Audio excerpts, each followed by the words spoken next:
Hello everyone, welcome back once again to PÖFF TV Studio. I'm Amin and we are right here in Tallinn, Estonia, right in the Black Night Film Festival. Today we're gonna talk about a film called You Shouldn't Play Alone, and a film made by Filip Martinovic, which is here. Hello, how are you doing?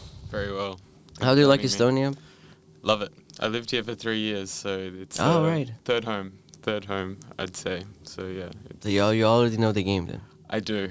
Okay, so let's open up the game for the film. So first of all, tell me about the title.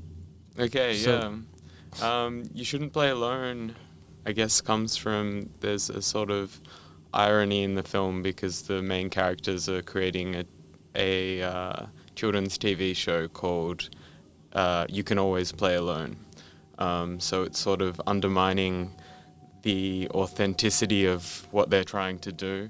And yeah, I guess It comes from there then? a play on words, yeah. All right, okay. Did you get any inspiration out of there for your idea in the film or no?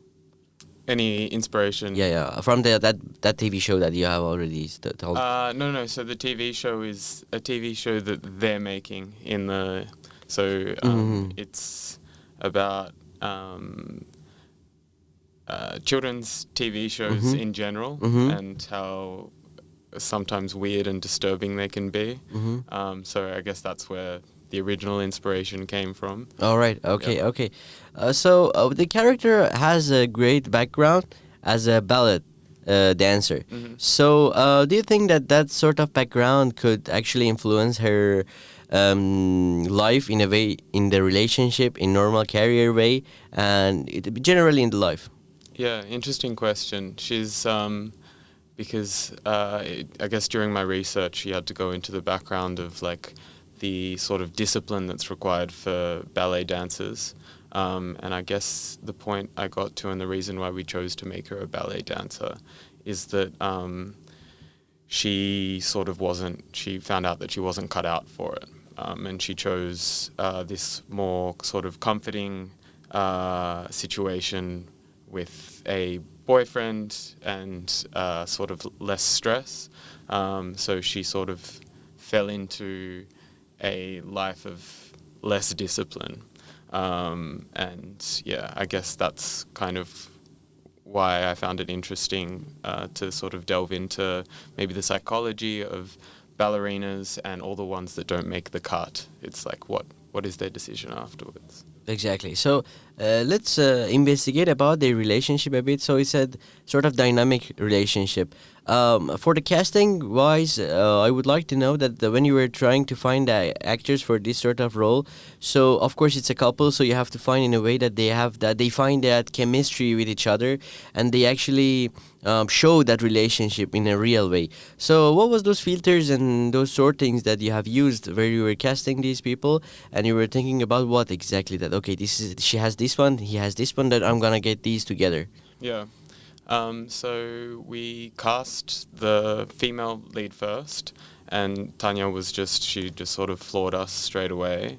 And then our plan was to cast the male lead with her reading the script. And we had we pretty much cast him straight away as soon as we saw him. Just because I remember we sat in the audition room, and we asked him to act like he's her father. And this sort of like quite subtly oppressive dynamic really came through. And as soon as we finished that audition, I asked Tanya, our lead actress, how she felt, and she said, yeah, we take him. Okay. And then we also ended up, so we did the casting about 6-7 months before we actually shot the film, and we did a whole I'd say like development, like social media campaign, and we worked with them over that period. So when I cast them, we didn't even have a script, and we just sort of improvised things, did a few really weird things that you can find on YouTube, and it was, yeah, I guess we had the Sort of experimental thing. yeah. We had the flexibility just to do whatever. I was studying my last year of film school, so it was like, okay, this is what I'm doing. I'm putting all my energy into this film, and kind of not so much focusing on the final product. Let's see what we can find, and yeah, that also had the impact of, by the end, they just knew each other so well. We'd been improvising and all that kind of stuff for 6-7 months. And yeah, that was a real blessing, and I guess something that you, like a sort of liberty that you can't always be afforded when you're making a short film. Often there's timelines and all that kind of stuff. So yeah. All right. Nice. Excellent. All right. So let's talk about the film more, about the content of the film. So in sort of toxic relationships, always there's one person who is trying to find their identity. They lost it, or it's missing. How the film actually explores this sort of idea?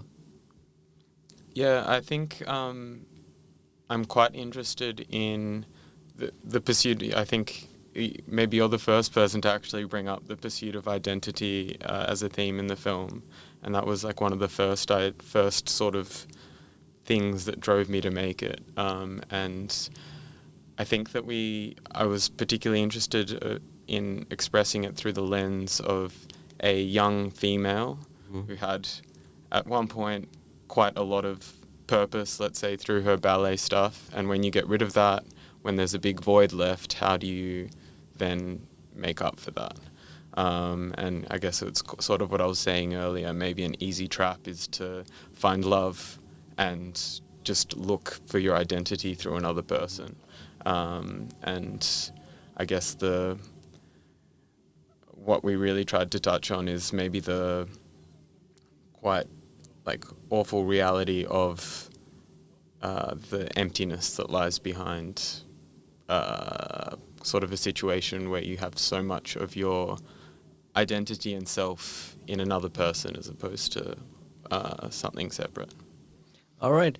So I have this question that if you would have that possibility to go back in time, and you had this ability to change one of scenes of your film, you would add or remove, what would be that scene, and you wouldn't even maybe touch it also? Interesting. Add or remove. Let's make it more complicated question. Beside the scene, beside the scene, let's make it as a crew as well, crew and cast. So about those as well, what would you change, or what you wouldn't even change? So yeah, I'd say that perhaps I would.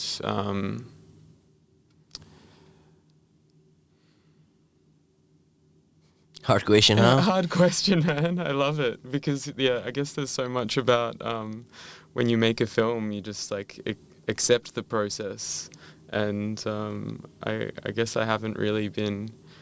I stay away from the mindset of regrets. I don't think I have any.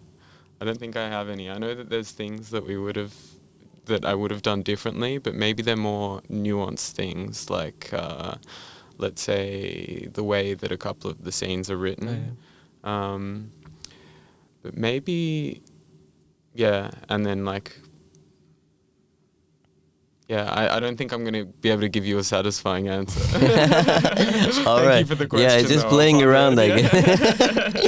All right. Okay, so for final question, I would like you to tell me that what was the biggest challenge you have faced in the making of film? Yeah, so the thing that pops out to me is that entire warehouse section where we shot the final part of the film, and there's also where they're building the set and all that kind of stuff. That was in a warehouse in the middle of winter, and it was somewhere hovering between 2 degrees and -5 degrees. And we had to build the set there and then have 2 full shooting days. So it was cold, and I remember at one point asking my producer whether we had some funds for a heater. I was expecting some sort of industrial thing. She said, yeah, no problem. She brought a heater that's about this big. Had a heater. And we plugged it in, and it wasn't like, I think if it could heat one person's feet at a time. You could have switched. Yeah, exactly. And we did.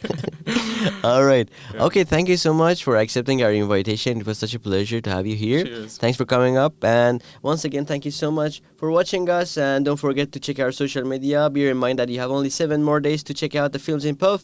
And till another interview, have a good one.